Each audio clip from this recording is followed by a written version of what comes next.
사도신경으로 신앙 고백하심으로 10월 29일 수요일 새벽 기도회를 시작하겠습니다.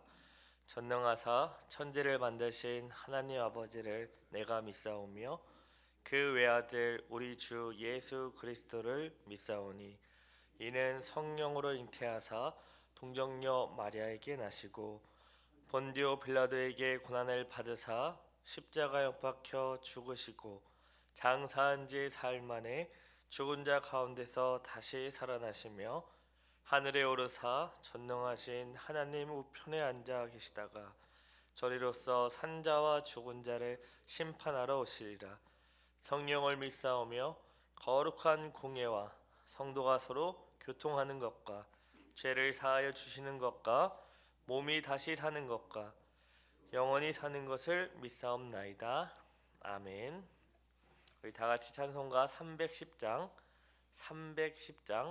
하나님의 은혜로 다 같이 찬송하겠습니다.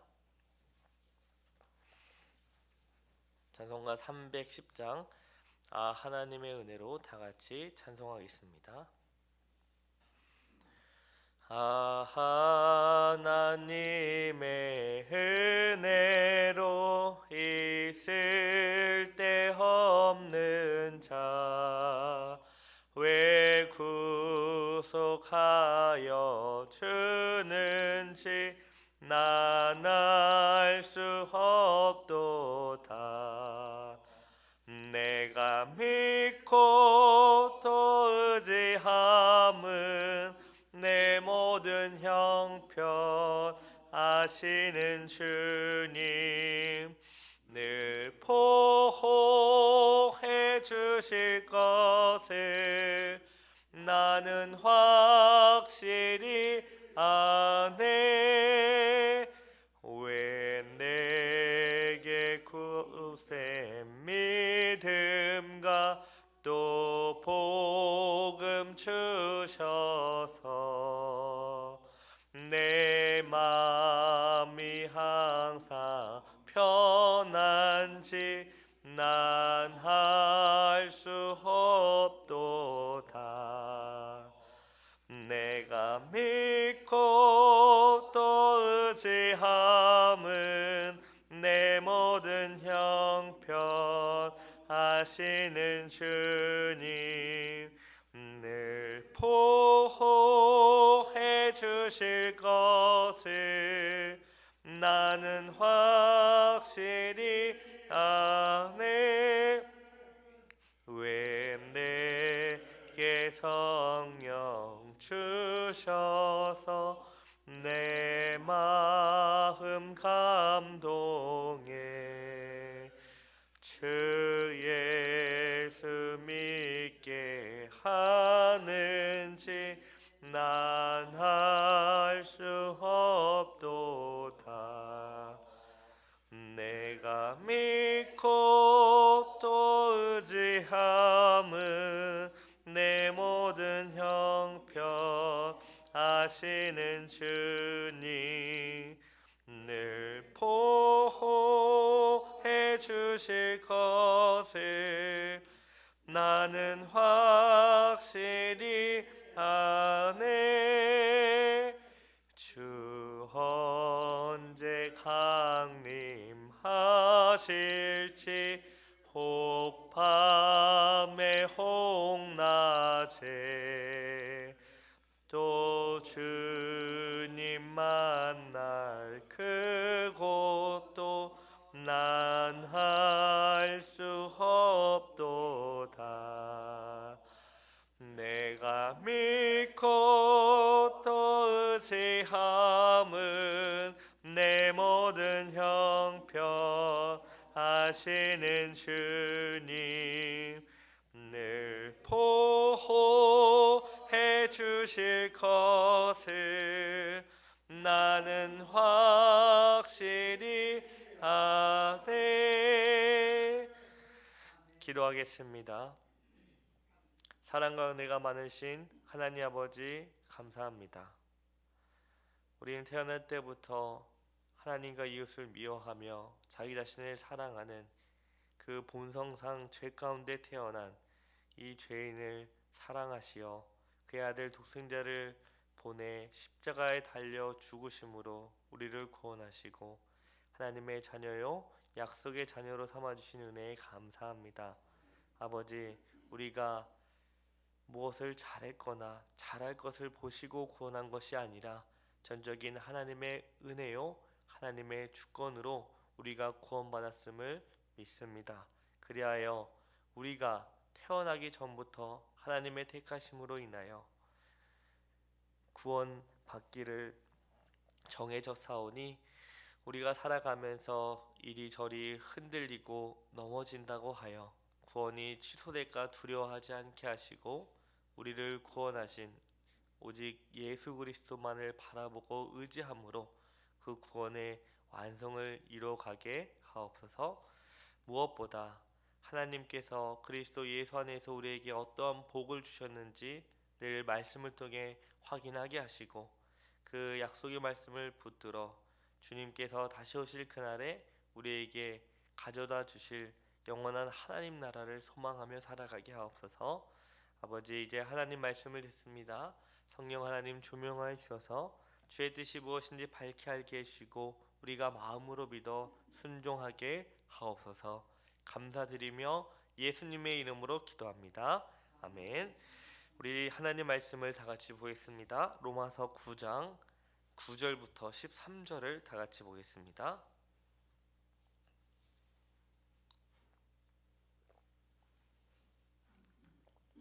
로마서 9장 19절부터 13절 말씀입니다. 우리 9절부터 13절 말씀 한 절씩 돌아가면서 읽고요. 마지막 13절은 같이 읽겠습니다. 제가 9절 먼저 읽겠습니다. 약속의 말씀은 이것이니 명년 이때에 내가 이르리니 사라에게 아들이 있으리라 하심이라. 그뿐 아니라 또한 리브가가 우리 조상 이삭 한 사람으로 말미암아 임신하였는데 그 자식들이 아직 나지도 아니하고 무슨 선이나 악을 행하지 아니한 때에 택하심을 따라 되는 하나님의 뜻이 행위로 말미암지 않고 오직 부르시는 이로 말미암아 서게 하려 하사 큰 자가 어린 자를 섬기리라 하셨나니. 다 같이 읽습니다. 기록된 바 내가 야곱은 사랑하고 에서는 미워하였다 하심과 같으니라. 아멘. 어제 우리는 진정한 하나님의 약속의 자녀가 누구인지 살펴보았습니다. 이스라엘 사람들은 하나님의 특별한 은혜를 받았음에도 불구하고 하나님을 떠나 우상을 섬기며 살았습니다. 뿐만 아니라 하나님께서 약속하신 대로 메시아이신 예수님을 보내주셨는데 그들이 예수님을 어떻게 했죠? 거부하였고 오히려 십자가에 못 박는데 앞장섰습니다. 그러나 바울은 그들이 그렇게 할지라도 하나님의 말씀은 폐하여지지 않는다고 했습니다. 하나님의 말씀은 영원히 변함없이 이루어진다고 말한 것이죠. 그러면 어떻게 하나님의 말씀이 폐하여지지 않고 이루어졌을까요? 어제 살펴본 7절과 8절을 보시기 바랍니다. 제가 읽겠습니다. 또한 아브라함의 씨가 다 그의 자녀가 아니라 오직 이삭으로부터 난 자라야 내 씨라 불리라 하셨으니 곧 육신의 자녀가 하나님의 자녀가 아니요 오직 약속의 자녀가 씨로 여기심을 받았느니라. 바울은 육신의 자녀가 하나님의 자녀가 아니요 오직 약속의 자녀가 아브라함의 씨 하나님의 자녀로 여기심을 받는다고 하였습니다. 즉 이삭은 자유로운 여인 사라를 통해 약속으로 말미암아 태어났다면 이스마엘은 종속적인 여인 하갈을 통해 육신으로 태어났죠. 그래서 약속으로 태어난 이삭이 그의 후손들이 약속의 자녀라고 말하고 있습니다. 그러면 우리는 어떠한지 살펴보았죠. 우리는 어떠한 자녀입니까? 우리는 육신의 자녀입니까? 아니면 약속의 자녀입니까? 아브라함과 다윗의 자손으로 태어나신 예수님을 믿음으로 말미암아 우리도 하나님의 약속의 자녀, 아브라함의 진정한 후손의 자녀가 된다라고 말씀드렸죠. 그것은 우리에게 어떤 공로가 있는 것이 아니라 우리를 구원하신 예수 그리스도로 말미암아 이루어진다고 말씀드렸습니다. 오늘은 이 약속의 자녀 자녀를 결정하는 이 주체는 누구이며 무엇에 의해 누구에 의해 이 약속의 자녀로 결정되는지 말씀을 통해 살펴보려고 합니다. 먼저 바울은 오늘 말씀에서 하나님께서는 불의하시지 않는다는 것을 구약 성경인 창세기와 말라기를 인용하여 하나님이 불의하시지 않느냐라는 질문에 대해 하나님은 불의하시지 않다, 하나님은 의로우시다라는 사실을 이 창세기와 말라기를 사용해서 설명합니다. 오늘 본문 9절 말씀을 다시 보시기 바랍니다. 제가 읽겠습니다. 약속의 말씀은 이것이니 명년 이때에 내가 이르리니 사라에게 아들이 있으리라 하심이라. 먼저 바울은 약속의 말씀을 소개합니다. 이는 아브라함과 사라에게 주어진 약속인데요. 그 약속의 내용은 무엇입니까? 1년 후에 사라가 누구를 낳을 거라고 하죠? 아들을 낳을 것이다 라고는 약속의 내용입니다. 창세기 15장 4절과 5절에 보면은 여호와의 말씀이 그에게 임하여 이르시되 그 사람이 내 상속자가 아니라 내 몸에서 날 자가 내 상속자가 되리라 하시고 그를 이끌고 밖으로 나가 이르시되 하늘을 우러러 무뼈를 셀 수 있나 보라. 또 그에게 이르시되 내 자손이 이와 같으리라. 하나님께서 두려움 가운데 있는 아브라함에게 두려워하지 말라, 나는 내 방패요 너의 지극히 큰 상급이니라 라고 말씀하셨습니다. 아브라함은 하나님께 무엇을 내게 주시렵니까? 라고 말하면서 나는 자식이 없사오니 나의 상속자는 이 다메섹 사람 엘리에셀입니다 라고 말했습니다. 그러나 하나님은 어떻게 말씀합니까?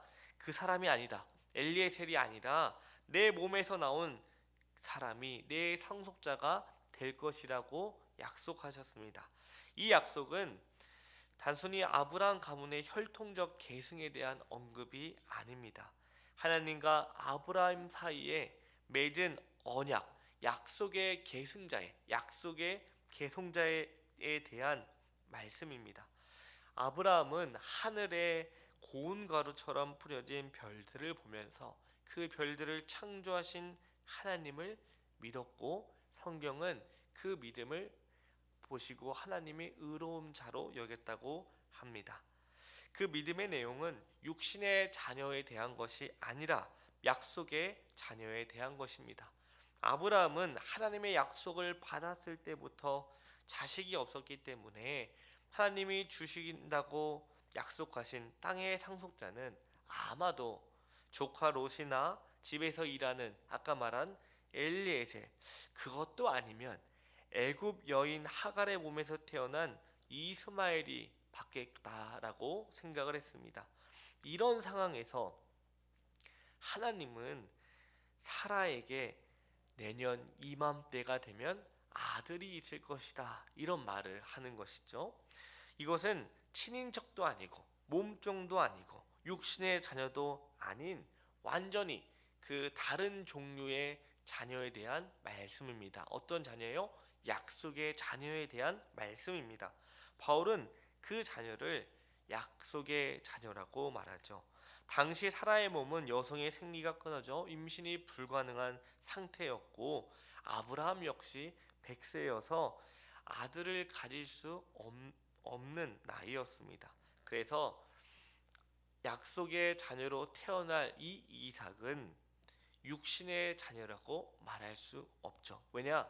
육체적으로는 자녀를 가질 수 없는 몸이기 때문입니다. 그러면 이삭은 어떤 자녀일까요? 이삭은 하늘의 질서에 따라 태어난 약속의 자녀입니다. 하나님의 자녀는 모두 이삭과 같은 약속을 따라 난 자녀이죠. 이것은 우리들도 예수님 안에 있기 때문에 다 해당되는 말씀입니다.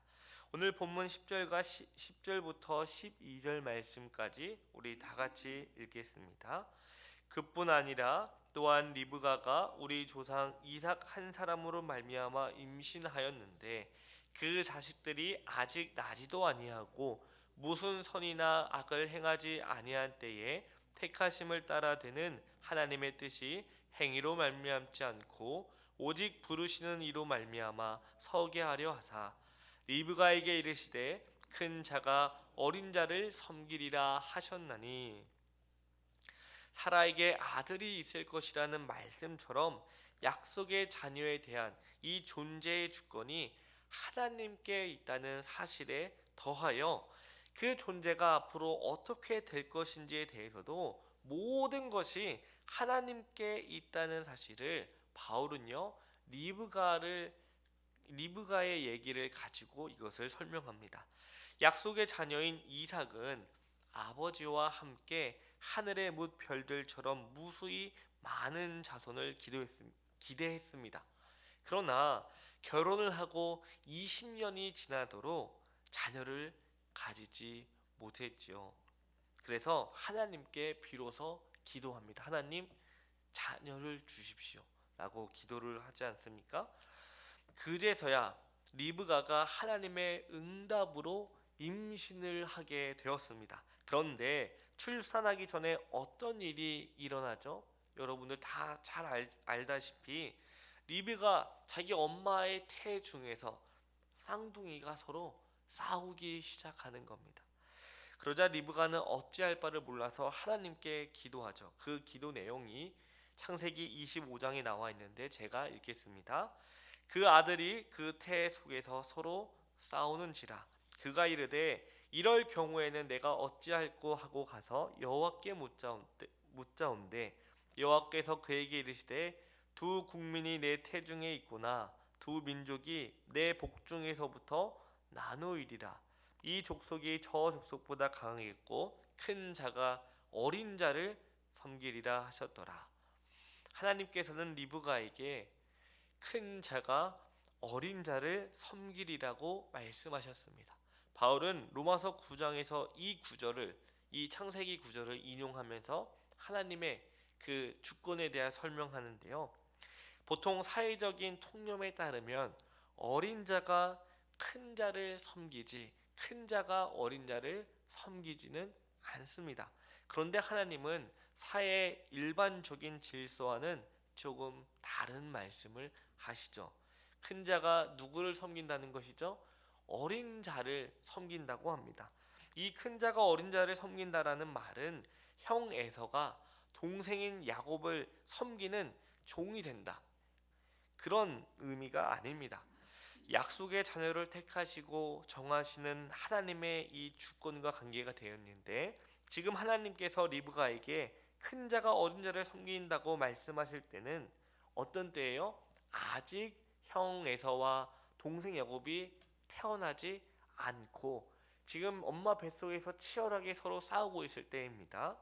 즉 에서가 형으로 야곱이 동생으로 태어날지를 아직도, 그러니까 누가 먼저 태어날지 아무도 모르는 그런 상황이다라는 것이죠.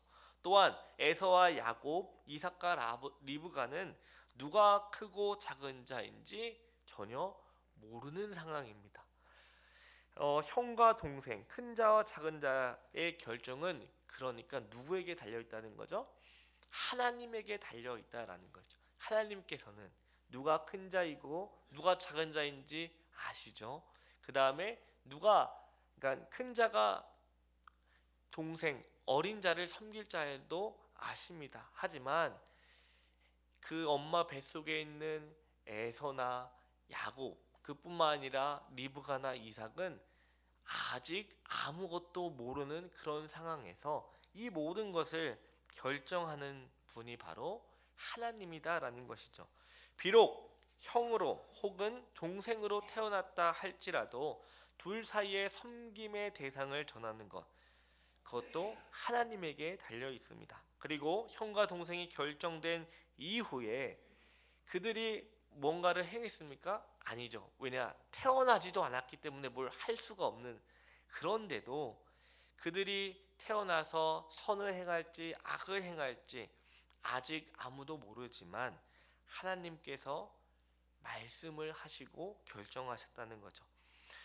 하나님의 말씀이 우리에게 가르치는, 이 말씀이 우리에게 가르치는 바는 약속의 자녀로 택하심에 관하여 하나님이 결정하는 거지, 인간이 하나님의 결정에 무슨 관여를 하거나 도움을 주거나 그런 것이 아니라는 것입니다. 한마디로 하나님의 부르심은 전적인 하나님의 은혜에 달려 있다는 겁니다. 이 세상에는 하나님의 택하심을 좌우하는 원인이나 변수로 제공하는 그 어떤 것도 없습니다. 때로는 우리가 보기엔 우리가 조금 부족하고 미련하여 우리가 봤을 때는 마치 하나님이 이거 선택했다가 좀 안 되니까 저거 선택하시는 것 같고 이렇게 보이는 것처럼 보이지만, 하나님께서는 한 번 정하신 것을 어떻게 하세요? 변함없이 언제나 선하게 인도해 가신다는 겁니다. 그러니까 외모가 준수하다고, 또 높은 신분을 가졌다고, 장자가 되었다고, 의롭고 선한 일을 행한다고 해서 하나님의 택하심을 받는 것이 아니라는 겁니다. 약속의 자녀가 되게 하는 것은 이 하나님의 택하심 오직 하나님 자신으로 말미암는다는 것이죠. 하나님 자신이 선택의 유일하고 최종적인 원인이라는 말씀입니다. 하나님의 택하심과 부르심의 작정이 선행하고 하나님의 실제적인 부르심에 대한 믿음의 행위는 그 은혜로 이제 시간 가운데, 공간 가운데 이루어진다는 것입니다. 이것을 사도 바울이 아주 잘 요약해 놓은 말씀이 있는데, 디모데후서 1장 9절을 제가 읽겠습니다. 하나님이 우리를 구원하사 거룩하신 소명으로 부르심은 우리의 행위대로 하심이 아니요 오직 자기의 뜻과 영원 전부터 그리스도 예수 안에서 우리에게 주신 은혜대로 하심이라. 아멘.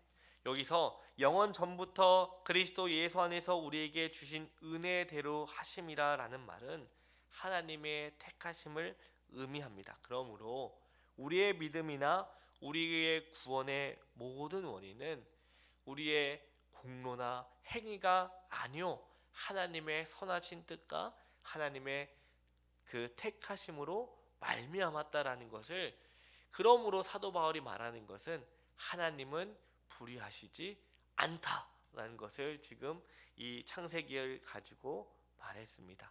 오늘 말씀을 통해 우리가 기억해야 할 사실은, 우리가 그리스도 예수 안에서 약속의 자녀가 될 수 있는 것은 우리의 어떤 공로나 행위가 아니요 하나님의 선택하심, 하나님의 선하신 뜻에 따라 이루어졌다는 사실을 믿으시기 바랍니다.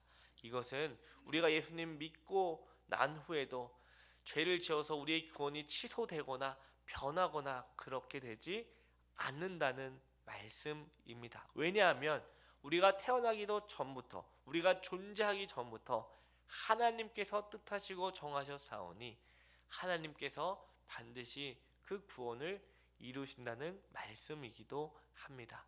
그래서 하나님께서는 언제나 선하신 뜻과 그것을 이루어 가심으로 하나님이 얼마나 의로우신지 또 공의로우신지를 나타냅니다. 그래서 우리가 해야 할 마땅한 자세는 우리에게 구원의 은혜를 베풀으신 하나님께 감사하고 찬양하며, 때로 나의 삶이, 내 형편이 내가 원하는 대로 풀리지 않았을지라도 하나님께서 나를 붙드시고 인도하시며 그 구원의 은혜를 베풀어 주신 것에 감사하며, 이 모든 것이 다 하나님에게 달려있음을 인정하고 마땅히 겸손히 엎드려 살아가는 것입니다.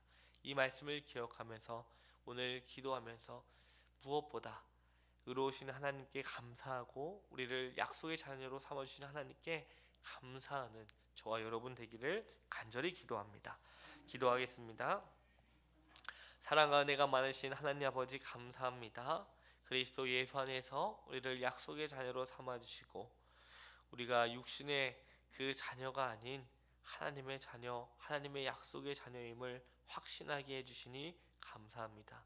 이 모든 구원은 우리의 어떤 공로나 행위에 달려있는 것이 아니요 하나님의 뜻하심과 하나님의 택하심에 있음을 오늘 말씀을 통해 다시 한번 알게 해주시니 감사합니다.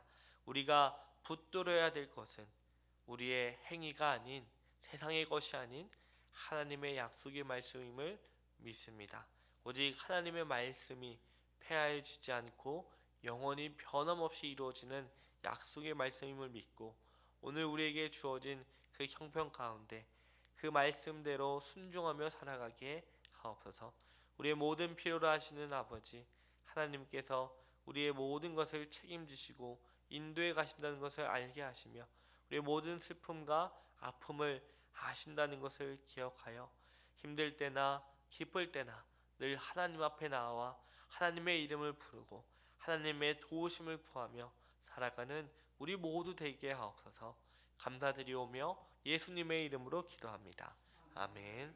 하늘에 계신 우리 아버지여, 이름이 거룩히 여김을 받으시오며 나라의 마옵시며 뜻이 하늘에서 이룬 것 같이 땅에서도 이루어지이다. 오늘날 우리에게 일용할 양식을 주옵시고, 우리가 우리에게 죄 지은 자를 사하여 준 것 같이 우리 죄를 사하여 주옵시고, 우리를 시험에 들게 하지 마옵시고 다만 악에서 구하옵소서. 대개의 나라와 권세와 영광이 아버지께 영원히 있사옵나이다. 아멘.